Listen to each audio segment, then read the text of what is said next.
Thank you so much, Leo, for that gracious introduction. It is such an honor to be here and to follow the Mellon lecturers who have come before me.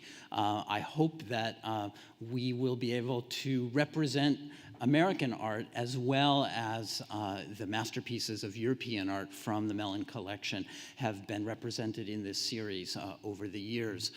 It's a great pleasure also to be given the opportunity, to be given the assignment to think anew about an artist and a painting that has occupied my teaching, writing, and thinking for some time. And so I'm grateful to all of you for this occasion and for this opportunity. And here you see the painting in the Mellon collection of the Virginia Museum of Fine Arts. Though it's quite large on the screen, this is a relatively small, but I still think quite powerful painting, Eastman Johnson's A Ride for Liberty, The Fugitive Slaves. It's a bold, simple composition showing an intact family, a family unit of 4 individuals, a father, a mother, a young son, and an infant in its mother's arms, taking advantage of a dramatic point in a Civil War battle to flee across the lines from slavery into freedom. Johnson gives us a wonderful indication of speed and a sense of excited desperation. You can note the fiery glint in the eye of the horse and its straining head. The family is anonymous. It could be any and every family. It is a representation that goes against the stereotype advanced by proponents of slavery, of shiftless, unreliable adults incapable of caring for themselves. Instead, Johnson's figures show initiative, independence, and bravery, and his painting has the feeling of actuality. According to the paper label attached to the back of the picture, which you see here, this was a sight that the artist glimpsed himself in a trip that he made to the front.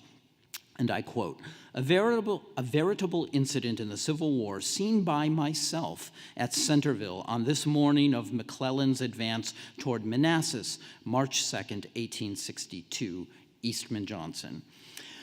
While Johnson probably wrote this label much later because he got the date of the battle wrong, actually, it's important here to stress that he insisted on the documentary quality of this work, on his eyewitness status, his connection to a distinct point in history. His painting is offered as a direct response to these events, an image connected to this moment in history. You might expect that such an important period in American history would have engendered many paintings like this one, and that they would have been of great interest to the critics of the day in the 19th century. What I hope to show this evening is how wrong such an assumption would be, how utterly unusual this painting is, even in Johnson's work, and especially in the corpus of American paintings during and after the Civil War. We will look at a number of examples of painting and sculpture produced in the 1860s.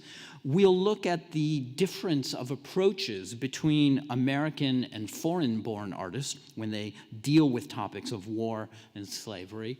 And we'll end by jumping ahead to the decades of the 1880s and 1890s, a full generation after the Civil War, to see how this process of memory and memorialization made possible a new way of visualizing the war, a fact-based realism that was not necessarily more authentic than Johnson's rather misty image of 1862.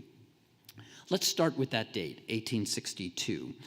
If one surveys the period literature on paintings of the Civil War, one is struck not so much by what the critics of the day had to say about the subject as by their constant complaint that they were not seeing any of it at all, or at least not seeing what they expected and what they felt that the nation needed.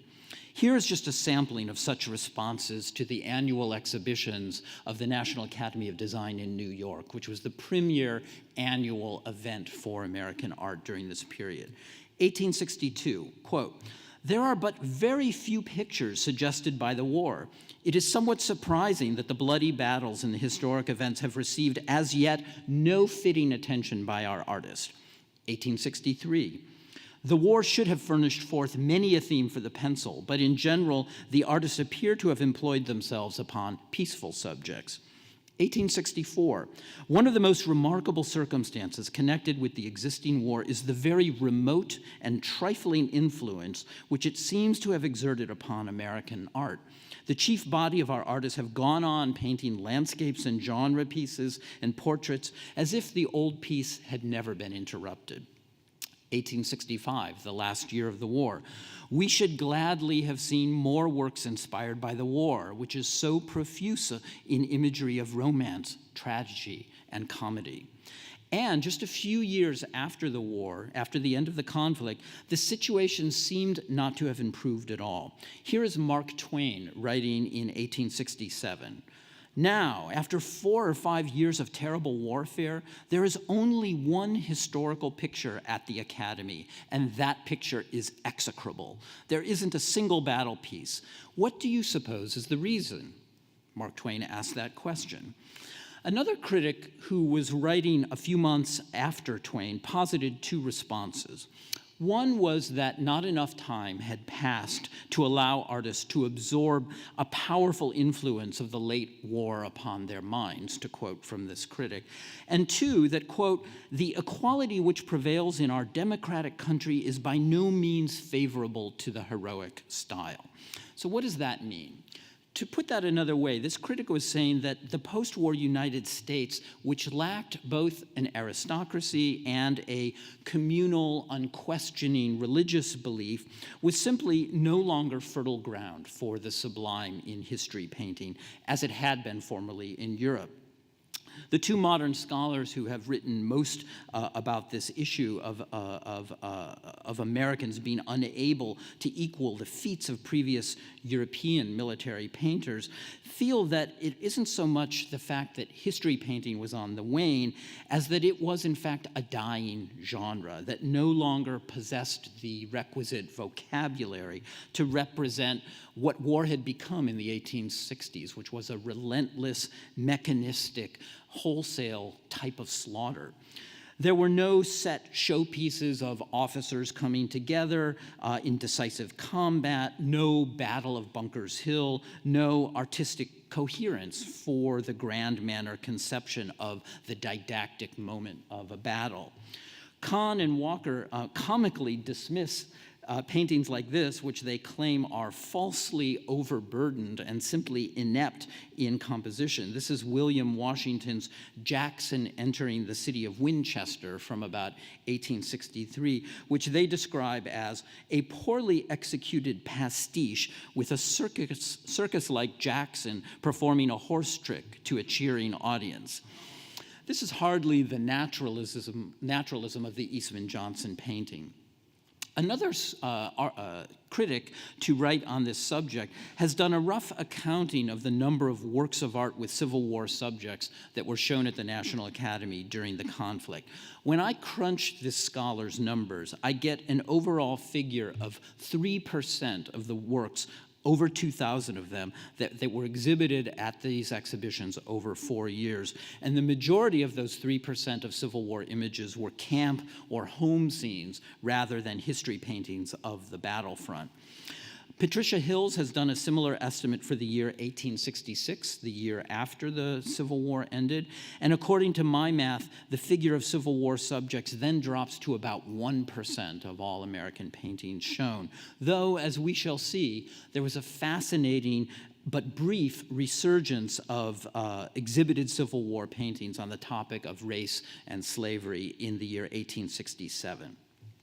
Of course, such estimates, which are based completely on the titles of works, can't capture every Civil War work that might have been shown, to say nothing of the many paintings that were never exhibited at the Academy at all, such as this remarkable still life by George Henry Hall called Patriotic Bouquet, which was done just months after the start of the war and which shows actually a rifle barrel which you see here, sprouting red, white, and blue flowers. The rifle, with its telescopic sight, became one of the military icons of the Civil War. We know it largely today through the powerful medium of Winslow Homer's painting, The Sharpshooter, which you see on the right, with its coolly deliberate presentation of a one-sided battle phenomenon, with the sharpshooter sitting masked in the trees by the leaves, ready to pick off Confederate soldiers without them even knowing where the shot might have come from.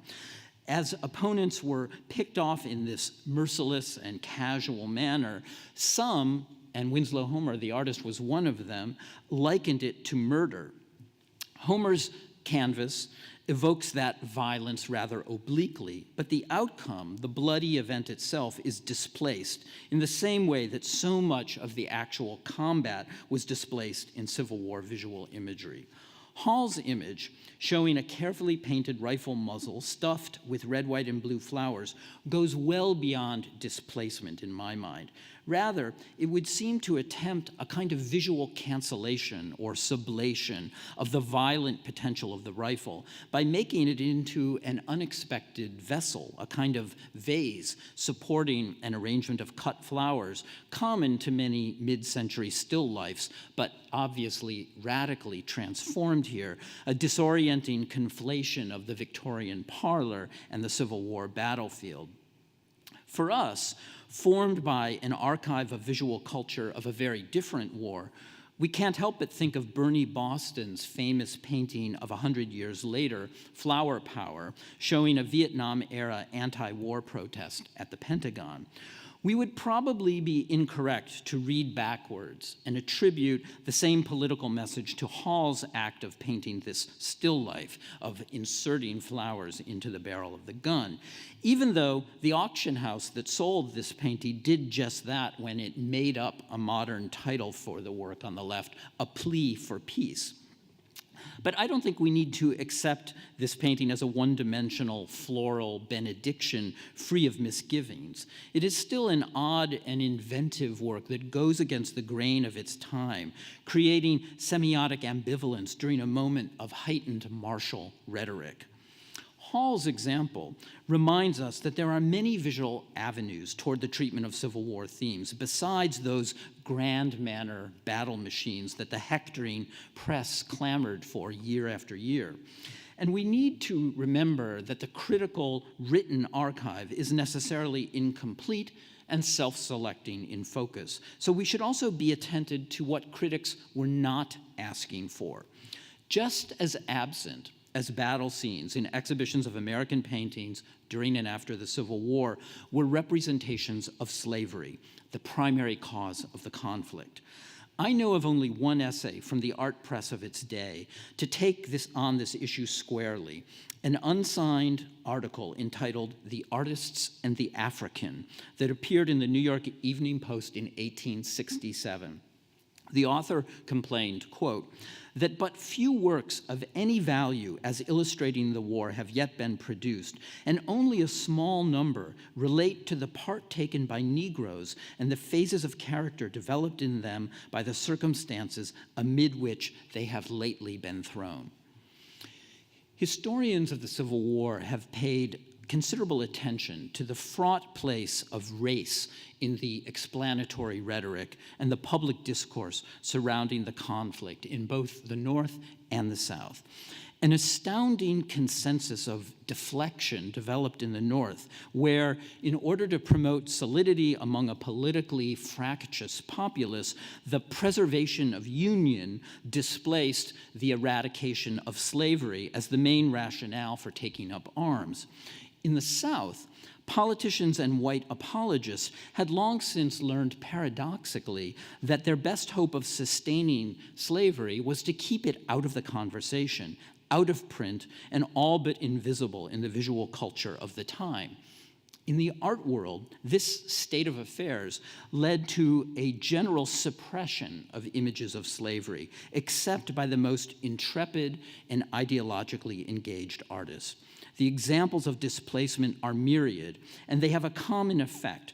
the removal of slavery from the public visual sphere.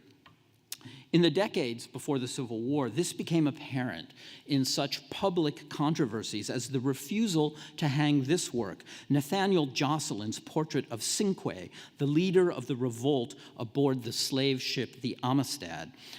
It was to have been shown in the Philadelphia Artists Fund Society exhibition in 1841, but it was pulled from that show. An outraged column in the Philadelphia Freeman asked, quote, "Why then was this portrait rejected? The plain English of it is, Cinque is a Negro. This is a Negro-hating and a Negro-stealing nation, a slave-holding people. The Negro haters of the North and the Negro stealers of the South will not tolerate a portrait of a Negro in a public gallery." The sculptor John Rogers found similar market pressures restricting the sales of one of the figural groups of which he was the most proud, this work you see here, which is entitled The Slave Auction. He was writing to a relative during the Civil War saying, "I find the times have quite headed me off, for the slave auction tells such a strong story that none of the stores will receive it to sell for fear of offending their Southern customers." This is in New York City, and yet the sway of the feelings of not wanting to see slavery depicted were reaching New York even then. All of that happened leading up to and in the early years of the Civil War, but during the war itself, this type of avoidance continued. Here you see E.L. Henry's view of the majestic Virginia plantation Westover, which some of you may recognize. He's showing it here occupied by Union troops during the war, but this painting offers a small but direct erasure of the traces of slavery. The pastel sketch that he did in 1864, which you see on the left, shows a group of slave cabins to the left of the manor house, right here.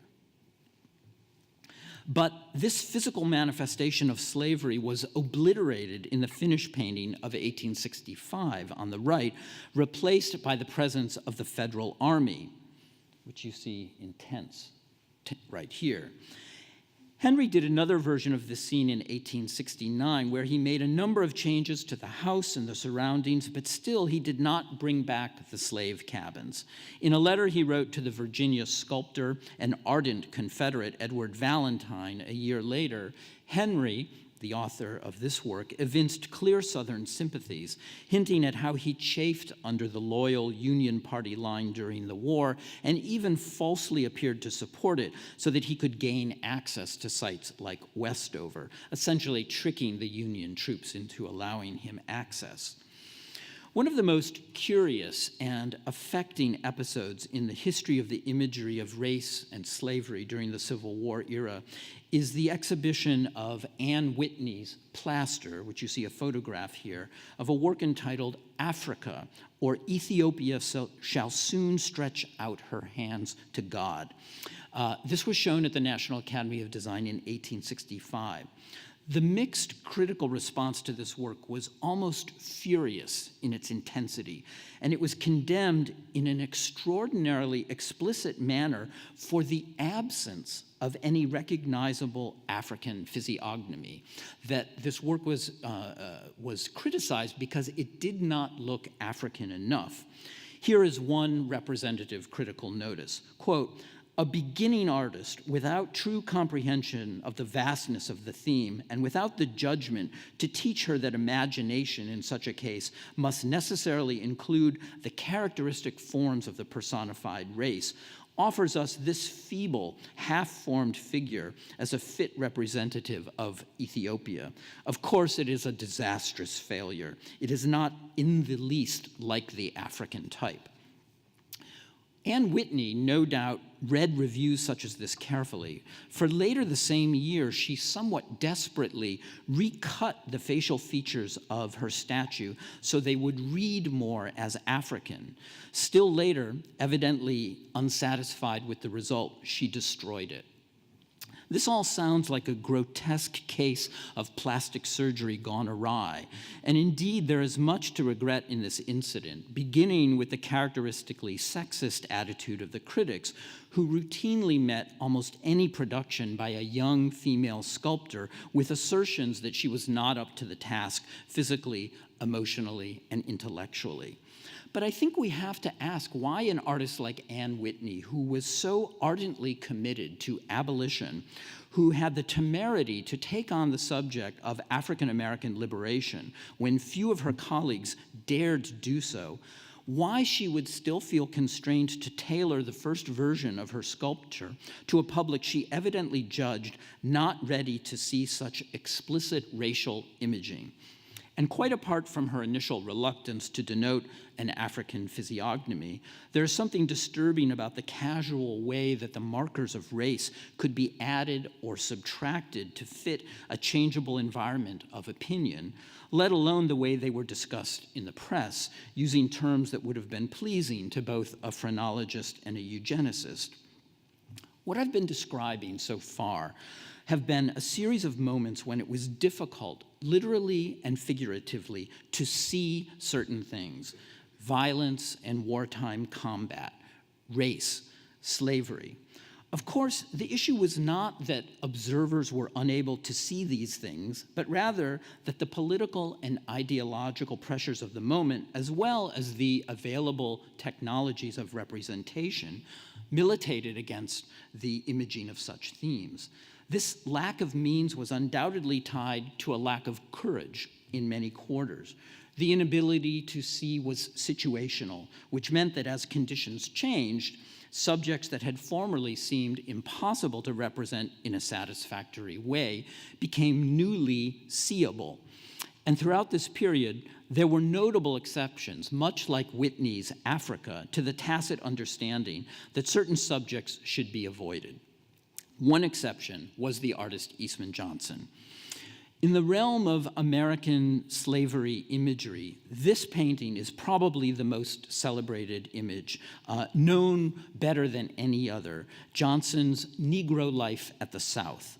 And certainly, this painting fits in with this theme of suppression in that its very construction depended directly on a national controversy over the existence and visibility of slavery in Washington, D.C., the site of this painting, as I explained at some length in an article some years back. And I won't go into that whole story, but I would just point out that what we are seeing in this painting is an interior courtyard at the center of a block in Washington, D.C., all but invisible to the public areas along the streets and the sidewalk.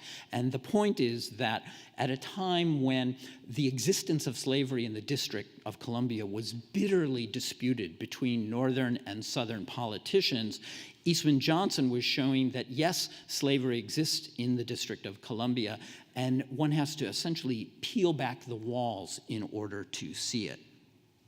This was a watershed breakout work for Johnson. He, I'm sure, could have never predicted that Negro Life at the South would make his reputation as a young artist or generate such a vast archive of 19th century critical prose, which I could cite for days on end. But once it did, and in the wake of such an astonishing success for him, you might imagine that as an artist he would run with the theme.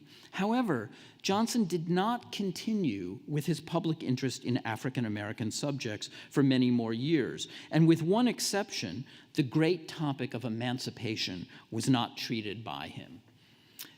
The exception, of course, on the right, an especially riveting one, is A Ride for Liberty, the Fugitive Slaves. So different from Negro Life at the South in every way, and perhaps a response on the artist's part to the criticism of the earlier painting on the left, which dissected the purport of its every finely rendered detail. The critics really engaged in this work, the work you see on the left, trying to tear apart its iconography and find out what its meaning was. In contrast, A Ride for Liberty on the right is much more generic in its scenery than the complex Washington tableau on the left. The work on the right is more tonally restrained and iconic. Its narrative is thrillingly direct and unmistakable. Viewers don't need to decode any kind of elaborate iconography here on the right. The power of this work stems from the split-second immediacy of its blurred evocation of a desperate escape. The fused silhouette of this intact slave family looking both forward and backward as they risk their lives in flight is affecting and unambiguous. There's an element of momentary suspension in the way the group is locked in pure floating profile against the dim early morning battlefield. This economy of means allows the work to soar beyond the actual momentary narrative it depicts to encapsulate a larger historical transition, the beginning of a new epoch, in much the same way that Winslow Homer's Veteran in a New Field, the painting that you see on the left, would do 3 years later. And I'm comparing these works because I find that both of them are remarkable in their abstractive qualities, with a two-dimensional field against which a very palpable, solid, three-dimensional figure has been overlaid. They're both radically reduced in their compositional means. They both have a kind of emblematic movement. They are strong, simple, and restrained. Every painted stroke counts. In its dim gravity, A Ride for Liberty also reminds us of the photographs of battlefields that were just being issued in the year that Johnson executed the painting. We might even say that an image like Timothy O'Sullivan's Harvest of Death, which you see on the left, is the telescopic reverse of A Ride for Liberty, this time with the terrible specifics of combat in the foreground and the blurred figure on horseback in the distance, which you see right here. If Johnson's stripped-down presentation shows the elaborate narrative customs of history painting to be inadequate to the task of representing this exciting frontline scene, so also the emerging battlefield photography stunningly refused participation in conventional aesthetics. Yet, Johnson's painting has none of the awful stillness of the O'Sullivan photograph. He indicates speed through the postures of the boy and the man, the wind-whipped dress of the woman, and the horse's mane and tail, each of which he studied and changed slightly in the two versions of the painting we have today.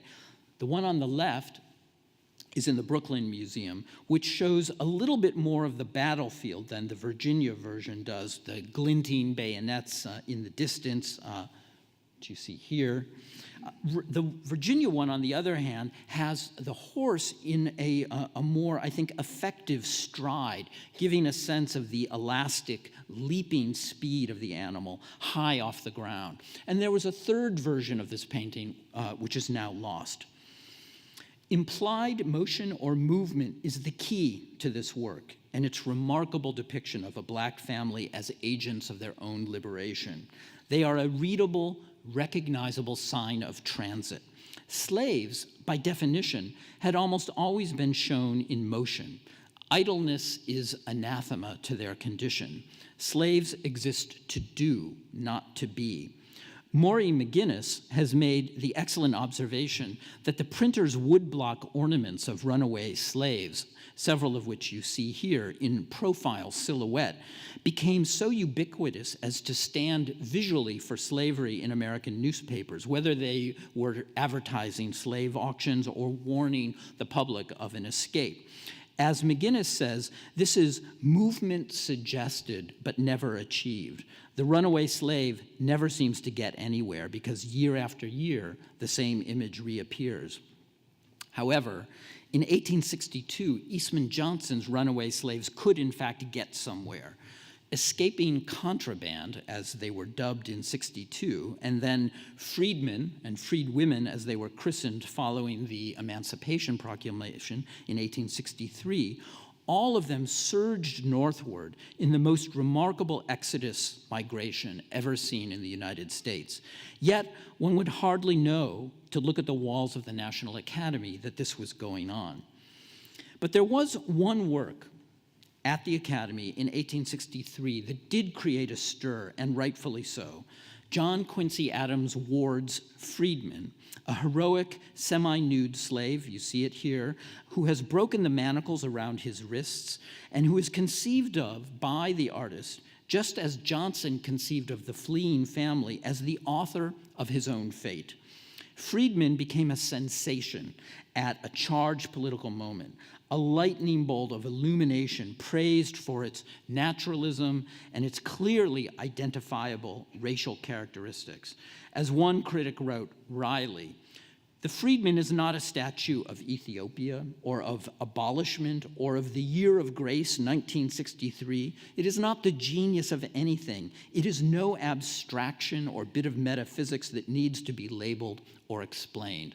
It was a naturalistic depiction. And I'm showing you here a medallion also by Ward that is in the collection of the Virginia Museum of Fine Arts that similarly kind of evokes that idea of a naturalistic approach to imagery. Ward's statuette, then, like Eastman Johnson's Ride for Liberty, is characterized by motion, with the figure turning in space and lifting his head.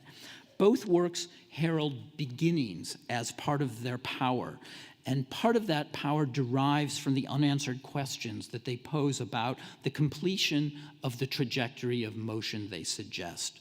What awaits the family on the other side of the battlefield? Who will stand to greet and clothe the freedman as he rises? In their formal and thematic directness, these works are of an entirely different order than the few other compositions we know of with similar subjects. But these two works also had very different audiences.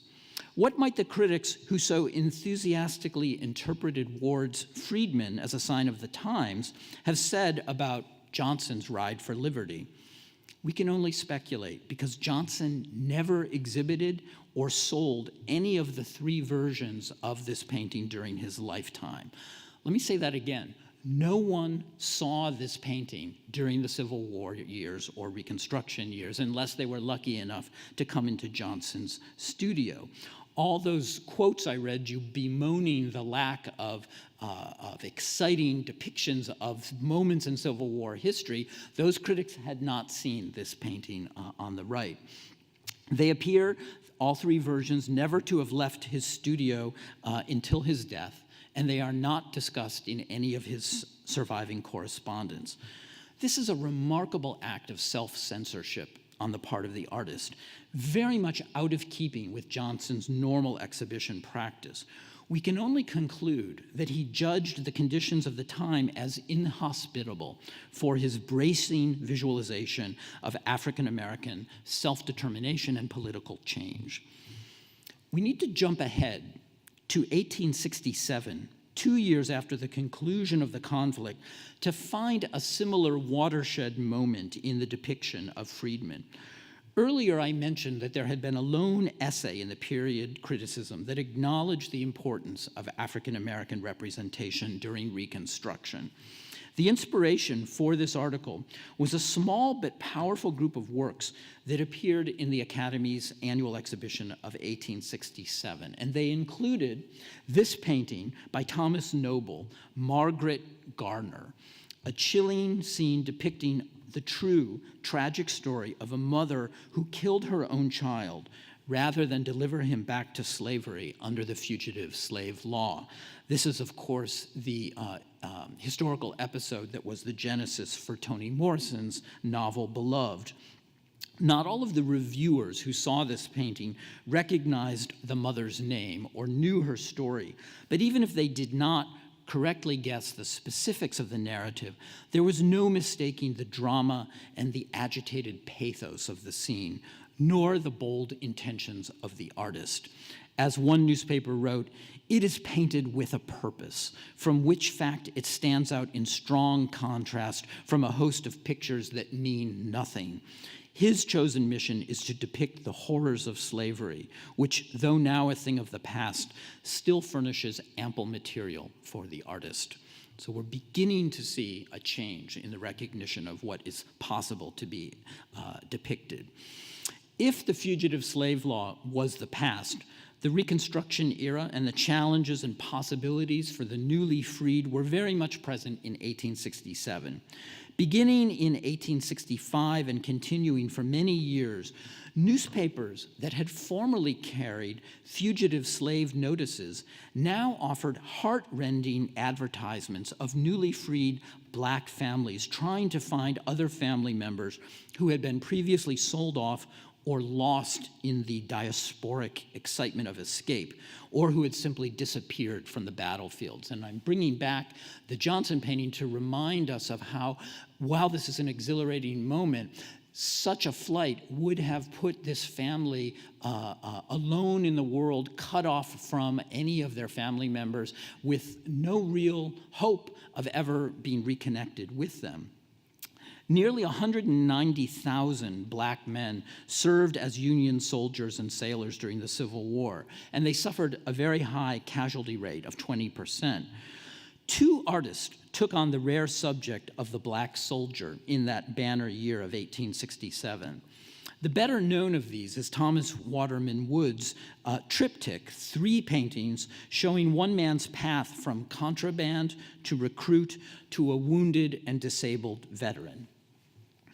Less well known is the Swiss artist Frank Buchser's The Volunteer's Return, which features a young African-American soldier, gun in hand, recounting stories of the war to 2 admiring bootblacks on a street in Washington, D.C. Such a depiction of a strong, battle-tested Black soldier was unheard of in American painting. And one critic who saw this composition remarked that Buchser, quote, portrayed them in no spirit of ridicule, but with the most genuine sympathy and comprehension. Buchser's African-American genre scenes, such as this one, almost always are constructed from the perspective of a thoughtful Black protagonist as subject, a rare point of view at the time, often with themes of generational accomplishment and self-respect, not unlike the banjo player that we saw in Negro Life at the South and the young people who are learning from him. Unfortunately, the cumulative effect of this suite of paintings that I have just described to you was greatly diminished by their unsympathetic hanging they received at the National Academy in 1867. Amazingly, Wood's triptych was split up, with the first 2 paintings hung in the South Gallery, separated and in reverse order, and the third one placed on the other side of the building in the North Gallery. Buchser's Volunteer's Return was, quote, hung in the corridor over one of the doors at such an angle that it is almost impossible to form any idea of it. This was pretty much the same position that was accorded to Constant Mayer's North and South, which you are seeing here, described as hanging, again, quote, like an epitaph over a central doorway. So essentially, even though there were a couple of Civil War paintings that finally began to appear in the Academy in this year of 1867, those who hung the show conspired to break them up and put them as far out of view as possible so they couldn't be seen. In the case of the artist here, Mayer, Watson's Art Journal posited another reason for the poor placement, and I'm quoting, "The artist is, we suppose by his name, a German. Our little American artists do not wish any interlopers. Let these Dutchmen remain at home. Why do they come here to put to shame our pretty pictures of fashionable ladies and well-dressed landscapes?" Mayer was actually French, but the point is the same nonetheless. It is valid. Another critic suggested that paintings by Mayer, quote, should have emanated from our own countrymen. It is a lasting reproach that men foreign to our soil and who cannot feel the deep interest that we do in the rebellion should be the first to show the themes that illustration affords. If we can trust these critics, we have some idea why the Swiss artist Buchser's painting might have been poorly treated.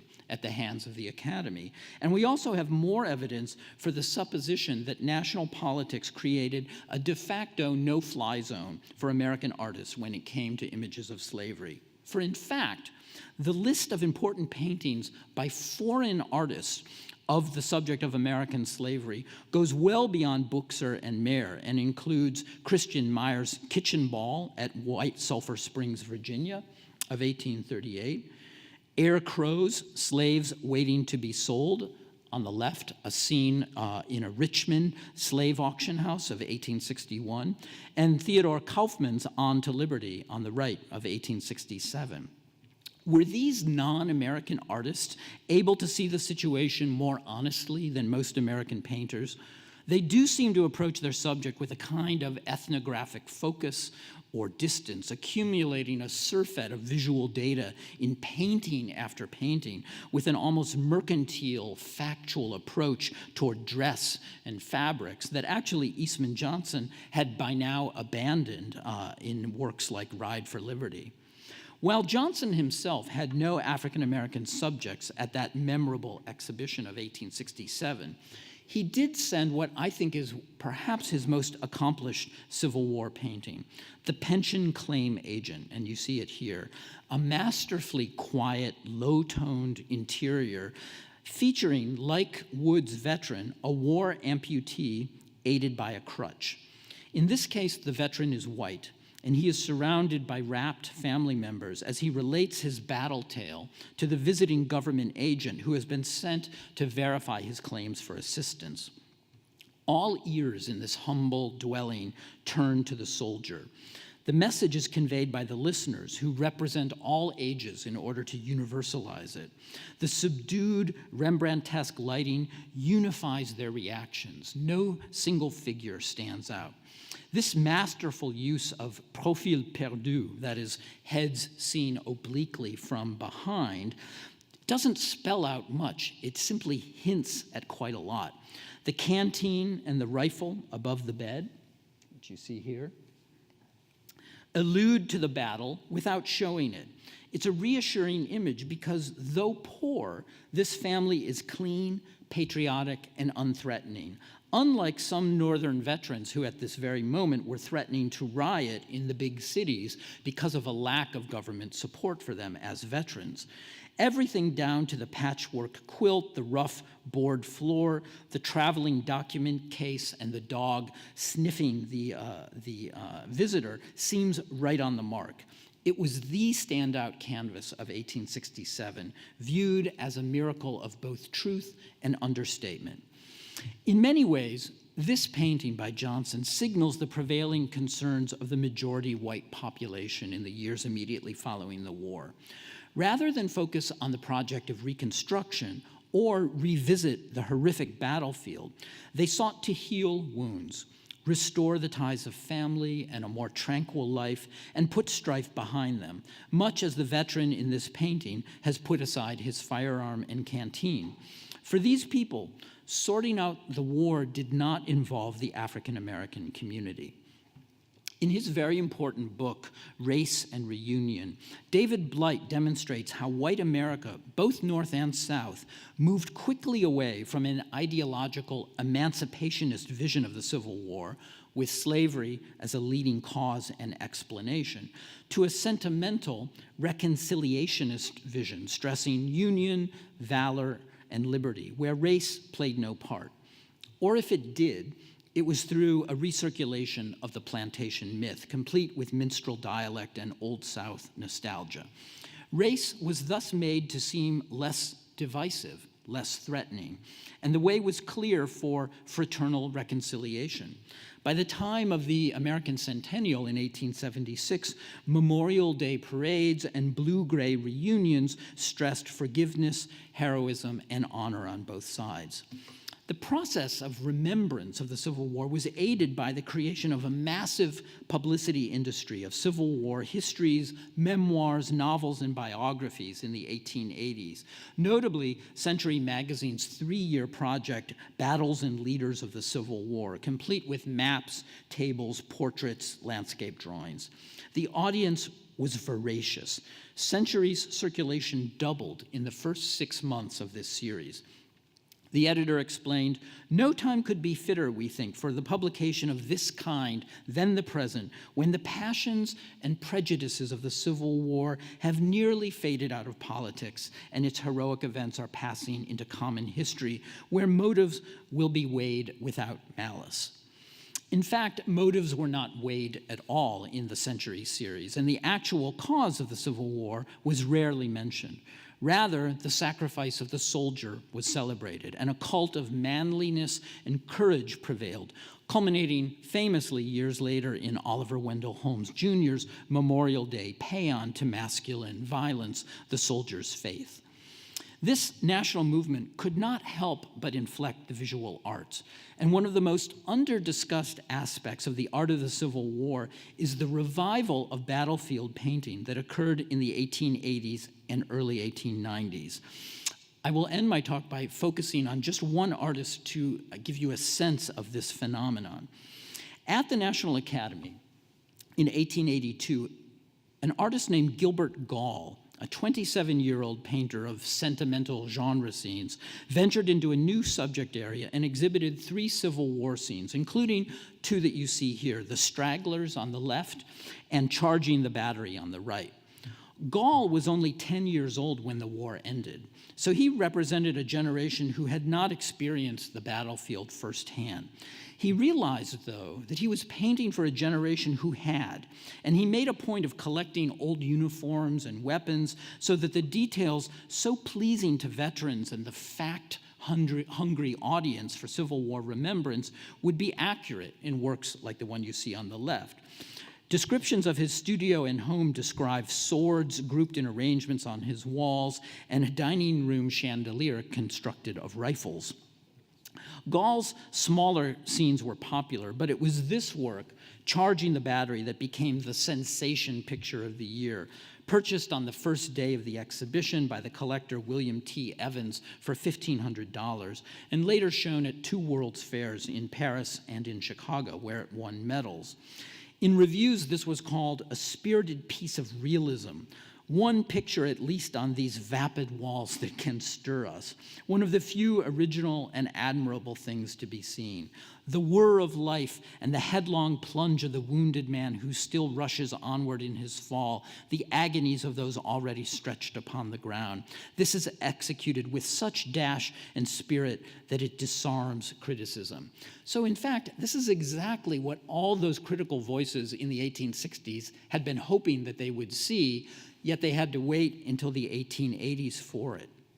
You may be struggling to see the dash and spirit of this work in my slide, and I assure you it's not the fault of the projection. This is an extraordinarily difficult picture to discern, even in front of the real thing. Gall's decision to show a battle at night was a bold one, and he is quite successful at evoking the disorientation of the soldier, the blind groping amid flashes of light, shouts, and explosions. The drawing I'm showing you on the left helps a little to understand the composition, with fallen Union soldiers at left, one clutching his chest with a stricken face, here, and a curving mass of fighters at the right with their backs to us, clambering up a hill and urged on by an officer with his sword raised toward the American flag, kind of the culmination of a swirling wave, which you see here and here. It's a surging vortex of men, enlivened by the sharp glints of cold light on their bayonets. The drawing of the men is extremely careful, despite the overall midnight blue murkiness, and it includes the startling figure of an infantryman stumbling in the foreground, perhaps shot at that very instant with his arm outstretched as he falls to the ground, here and here. To see this work, you must develop your night eyes, and along the way it challenges you. What do you see? What can you know about the battle experience of the soldier? Gall's painting is nightmarish, but it's also a marvel of realism, accurate in fact and thrilling in its drama. Charging the Battery thus began a new chapter for the artist and for Civil War painting in general. Year after year, for well into the 1880s, Gall produced new battle scenes. Here are two examples from the 1880s: Holding the Line at All Hazards, which won a gold medal at New York's Prize Fund exhibition, and Glorious Fighting on the right from 1885. His paintings seem made to order, to follow the script that historian David Blight lays out in his analysis of the Civil War memorialization industry of the 1880s and 90s. Gall slakes the thirst for facts, for war details. Yet his engaging battle scenes also provided access to the authentic and instinctual experience of violence that Holmes and other proponents of the strenuous life were prescribing for the next generation. They were a boon to military men, as the Nation put it, but they also served to sweep up non-combatants in the drama of the battle so that they might vicariously feel the stirring struggle, often bringing the viewer into direct face-to-face combat, as is the case with the painting on the right, where what you're actually seeing is not two armies coming at each other in front of you, but you are posited to be one of the army facing the oncoming opponents. This, after all, was the point of reconciliation, to erase the distinction between North and South in one celebration of valor and courage, where one side could be realized as easily as the other in the imagery. You may have noticed that in both of these works, Gall presents Confederate rather than Union heroics. This was often the case in his paintings, especially in the later years. He found that well into the 20th century, Southern audience maintained a hunger for his romantic Civil War vignettes. To his celebration of white masculinity, he added a measure of lost cause symbolism, as in works like The Return Home on the right, which recycles the theme of ruins and the returning soldier that actually goes back to a Henry Moser painting on the left called The Lost Cause of 1869. And Gilbert Gall also found a way to invoke the plantation nostalgia that was such an important part of the reconciliationist vision. His painting, Faithful to the End, shows a loyal slave attentive to the needs of his wounded Confederate master. Needless to say, this painting is a far cry from Buchser's Volunteer's Return of 1867. In his long career of Civil War painting, I don't know of a single Gilbert Gall work that shows a black combatant. This brings us to conclude back to the question of race and to Eastman Johnson, where we started. I hope I've been able to suggest the many ways in which the violence of the Civil War conflict and its racial causes in the institution of slavery were intertwined, and how the visual culture of not just the war years, but also the decades preceding and following it struggled constantly and serially with the question of how and whether they could be represented. Almost never were they seen as directly and honestly as Eastman Johnson shows us in the Virginia painting. One cannot help but wish that he would have made the decision to exhibit this work when he painted it, to use the moment of that height of his reputation to set a different course for painting of the Civil War. Over 150 years after the end of the Civil War, we're still struggling with those 4 years and their aftermath. Historians have produced over 50,000 volumes devoted to the Civil War, roughly the equivalent of a book a day since the surrender at Appomattox. Yet, questions such as the ones I've considered here continue to assert themselves, as your city, the city of Richmond, knows well with its continuing dialogue about monuments and memorials. As we consider these issues of history, memory, and authenticity in our civic life, we might benefit from asking two questions about the Civil War. How was that conflict originally imaged and defended rhetorically, and how was it later remembered? It should go without saying that these two versions of history are almost never the same. Thank you very much.